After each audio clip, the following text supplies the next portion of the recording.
Okay, how's everyone doing today? So, as previously mentioned, I'm going to be switching up the way I do my videos. So I'm going to film them in advance, add a couple things into them, and then share them at a specific time, and then you can come back at a later time for Q&A.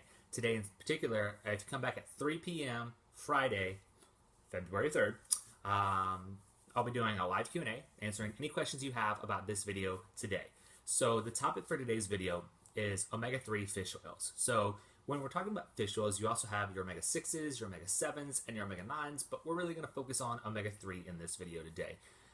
So particularly with omega-3s, they're separated into two very common acids, and both of those, of course, are omega-3s. You have your eicosapentaenoic acid and your docosahexaenoic acid, your EPA and DHA specifically.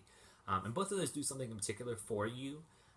Specifically, EPA helps to prevent blood clots, so that's really going to be your cardiovascular, heart health specific omega-3. And then you have your DHA, which is going to help support vision and eye health, vision and eyes, going to help vision and brain health. And the reason why that one's so important is because children need fish oil as well, but they need DHA more than they need EPA. And the reason for that is because, of course, their brains are developing. You want to make sure that they have good vision as well. I mean, everybody wants good vision, but DHA for the brain purposes is the reason why it's so important for children to have that. But more specifically, why do we need omega-3s? So no one's actually really eating enough fish to get the proper omega-3 content. Now, you do get some omega-3s in your dietary consumption of fish, but nobody's eating enough fish to actually get the amount of EPA and DHA that they need on a daily basis. So you need to add it into your routine or your supplementation. So particularly fish oil, there's a lot of purposes to take fish oil. One in particular, one of the most common reasons people can take fish oil by recommendation of a doctor is to help lower their triglycerides. When you have those high triglyceride numbers, it's the omega-3s that are typically going to have the greatest impact in lowering those numbers.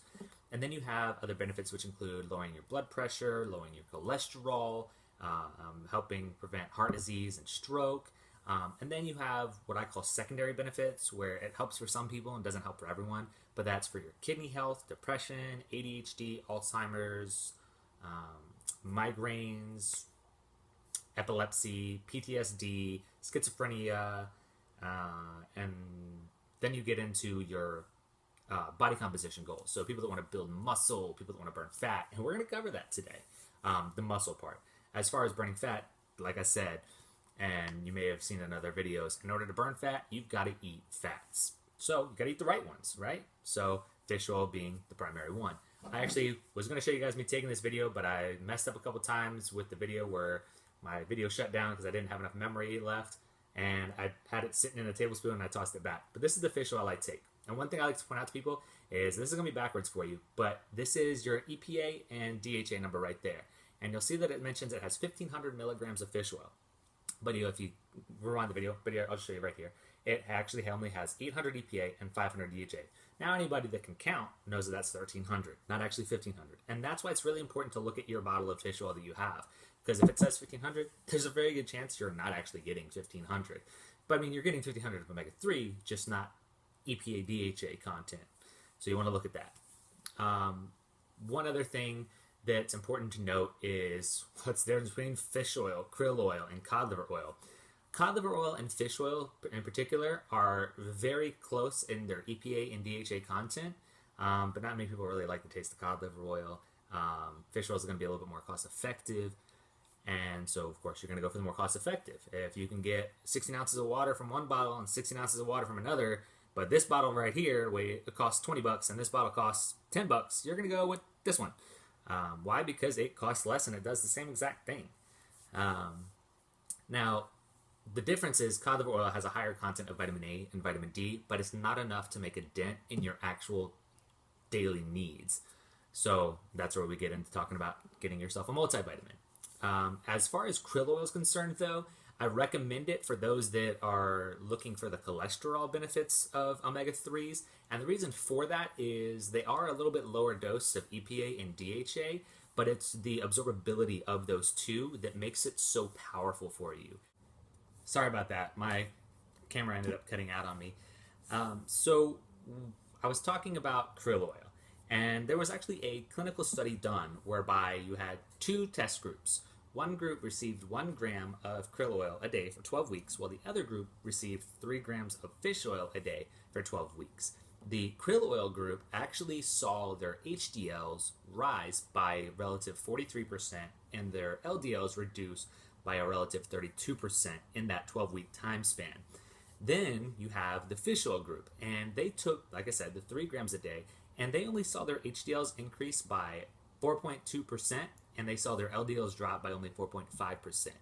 Now, that's just in regards to cholesterol. So, and that just really emphasizes back to what I was saying, where krill oil is great if you're looking for cholesterol health support. So, that being said, after the study was done, they actually took down the dosage of krill oil to 500 milligrams a day after 12 weeks, and the subjects actually maintained the same metrics for their cholesterol. And that's not too bad when you think about it, but if you're just looking for an omega-3 content, I think you're fine just taking this guy right here. As for building muscle, which I said I would cover today, there was actually a clinical study done back in 2008 or 2009, I don't remember exactly when, that actually showed that when 2.5 grams of EPA and 1.5 grams of DHA were consumed on a daily basis, the subject actually increased their lean body mass and reduced their body fat when paired up with resistance training. So that's not too bad, but in order to get that, you have to take a lot of fish oil. For me, I take a tablespoon of this. That 800 and 500 is per teaspoon. So I end up taking 3 servings a day to get me 2.4 EPA and 1.5 DHA. That 100 missing milligrams of EPA I actually get from my salmon or my tuna and the amount that I eat during the day. So thanks for watching. Come back at 3 p.m. today, Friday, February 3rd, for a live Q&A on my Facebook page. If there's anything I didn't answer for you, you have questions that you want to ask, come on in and join at 3 p.m. and I'll see you guys there with your questions. Thanks.